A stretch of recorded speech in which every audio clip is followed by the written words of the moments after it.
Bonjour à tous. Donc c'est vraiment un privilège et un honneur aujourd'hui de me tenir devant vous et de vous porter cette exhortation en gros.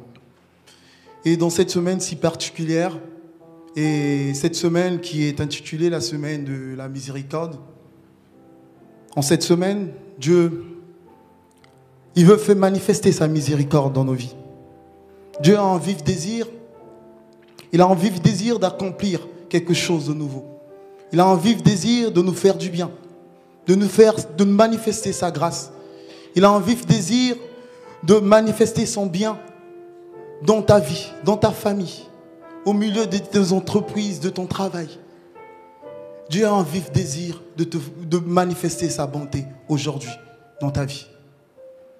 Et cela se manifeste pleinement par l'accomplissement de la miséricorde de Dieu.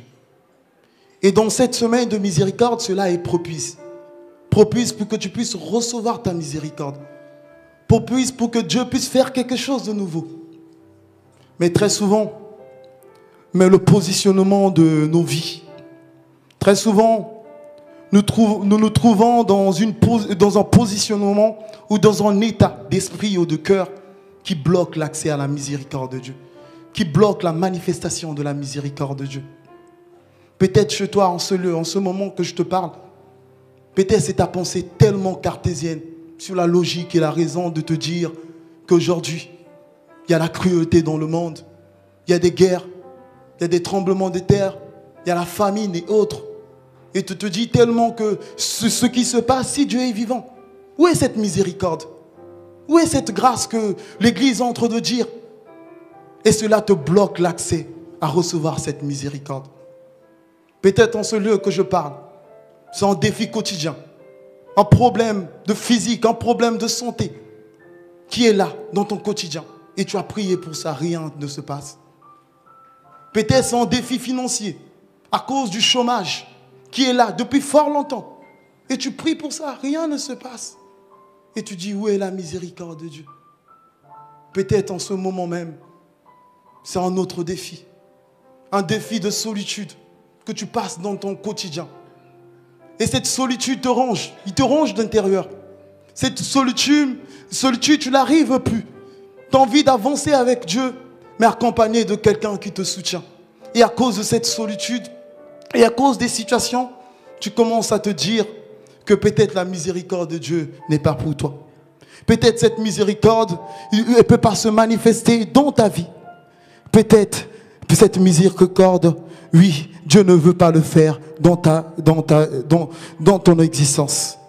Et dans toutes ces situations, tu commences à te dire, Dieu est peut-être insensible à mes prières.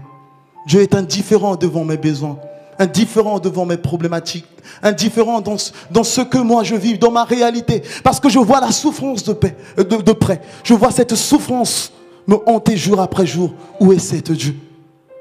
Peut-être en ce moment, tu viens à l'église, ça fait 1 année, ça fait 2 ans, ça fait des années, des mois et des semaines. Et tu entends parler de cette miséricorde, mais tu n'y crois pas. Ou peut-être tu n'as jamais cru. Tu te dis, moi, Dieu, est-ce qu'il peut faire quelque chose avec moi? Moi, celui qui a menti, celui qui a injurié, celui qui a calomnié, celui qui a volé, peut-être tué dans le sens littéraire ou bien dans le sens figuré, en avortant, en faisant des choses qui déplaisaient à Dieu parce que tu étais loin de lui. Et dans toutes ces choses-là, et tu te sens, tu ne mérites pas cette miséricorde. Tu te dis, Dieu, peut-être c'est mon voisin, peut-être c'est le pasteur, mais moi, je suis un homme méchant. Je suis un homme qui ne mérite pas cette miséricorde. Mais laisse-moi te dire, dans ta culpabilité, Dieu est là pour te faire du bien. Laisse-moi te dire, dans la cruauté du monde, Dieu est là pour manifester la miséricorde et la bonté dans ta vie. Laisse-moi te dire, dans ton problème où tu dis que Dieu est indifférent, il n'est pas indifférent. Parce qu'il voit ton problème de près. Il voit ton problème de point et il le côtoie même. Il veut faire quelque chose. Il veut manifester cette miséricorde dans ta vie. Et il veut le faire pleinement et que cela puisse se manifester. Et dans Éphésiens 2, dès le verset 4, il dit, mais Dieu, qui est riche en miséricorde à cause du grand amour dont il nous a aimés. Et sa miséricorde, c'est cet grand amour qui nous a aimés. Et ta miséricorde est riche en guérison. Sa miséricorde est riche en bonté. Sa miséricorde peut te donner du travail. Sa miséricorde peut te soulever. Là où tu étais abattu, rabaissé. Là où peut-être les hommes t'ont méprisé. Et sa miséricorde peut venir te tendre la main et te retirer de cela. Parce que Dieu est juste. Parce que la Bible nous dit qu'il a tant aimé le monde, qu'il a donné son Fils unique pour que il a livré son Fils unique à la croix, pour que quiconque croise en lui ne périsse point. Et tu ne périras pas de ta situation de chômage. Tu ne périras pas de tes difficultés. Tu ne périras pas dans ton quotidien, parce que la main de l'Éternel veut te toucher là où tu es et de te faire sortir de tout ce que tu côtoies au quotidien. Et pour cela, il y a un verset qui est propice pour que nous puissions nous positionner dans cette semaine de miséricorde. Dans Hébreux, dans le verset 4, dans le chapitre 4, le verset 16, il dit: approchons-nous donc de Dieu, approchons-nous donc avec assurance du trône de la grâce, afin d'obtenir miséricorde et de trouver grâce pour être secourus dans nos besoins.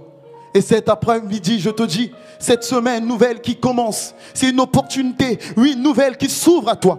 Tu peux ne plus, oui, tourner les regards d'inquiet. Ne tourne plus les regards d'inquiet. Ne regarde plus à la cruauté du monde. Ne regarde plus à tout ce qui se passe. Ne regarde plus à l'état de culpabilité qui te ronge d'intérieur, parce que peut-être tu n'as pas prié, parce que peut-être tu n'as pas jeûné. Oui, nul ne mérite cette miséricorde. Elle est donnée parce que Christ est mort sur la croix pour toi, pour moi et pour nous tous qui sommes en ce lieu. C'est pour cela, avec assurance, oui, cette semaine qui commence avec assurance, lève-toi et marche et avance avec assurance dans la prière, dans le jeûne, dans la supplication, de te dire: Dieu, je veux voir cette miséricorde, et tu le verras s'accomplir certainement. Tu le verras, il est juste, il est bon ce Dieu, tu le verras et s'accomplira dans ta vie. Cette miséricorde, elle est pour toi. Et lorsque tu te lèves avec assurance que Christ est mort sous la croix pour nos péchés à nous tous, et que tu t'avances devant le trône de grâce,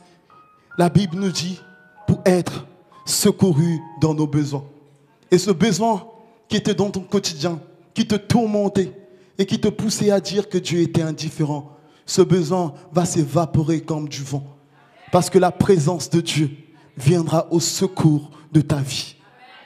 Et dans cet état de positionnement, dans cette nouvelle semaine qui commence, toi aussi tu peux faire quelque chose.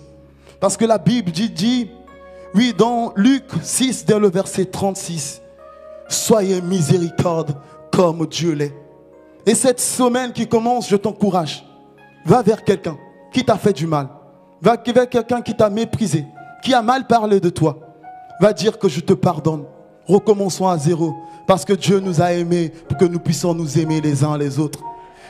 Et par cette même occasion, on peut juste se lever une minute et vraiment prier pour cette miséricorde de Dieu, pour qu'elle puisse se manifester dans nos vies. Merci, Papa, parce que nous voici devant ton trône et en ce lieu, parce que nous ne méritons rien du tout. Mais Père, cette semaine qui commence, nous tous en tant qu'assemblée, nous allons nous approcher du trône de la grâce avec assurance que tu nous as pardonné de nos fautes, avec assurance que le péché qui nous guettait, qui était sur nous, s'est évaporé, pour que nous rentrons pleinement dans une nouvelle action, dans une nouvelle réalité. Et la vérité qui nous guettait, Papa, cette vérité, oui Yahweh, de culpabilité, de mensonge et autres, disparaît maintenant, Papa, pour que la miséricorde de Dieu fasse place dans nos vies, pour que nous puissions maintenant, Papa, témoigner de cette miséricorde dans nos foyers, au milieu de nos entreprises, de notre existence, pour dire que ce Dieu de la Bible, il ne ment jamais, qu'il ne faillit jamais à sa parole. Et toi qui es dans les cieux, Père, voici ton église qui veut rentrer dans cette miséricorde, et fais grâce selon tes œuvres. Celui qui s'approche de toi avec un cœur sincère, il se repent, il trouve grâce dans ta maison. Merci de cette grâce que tu fais dans toutes nos vies, Papa, et cela au nom puissant de ton nom. Amen.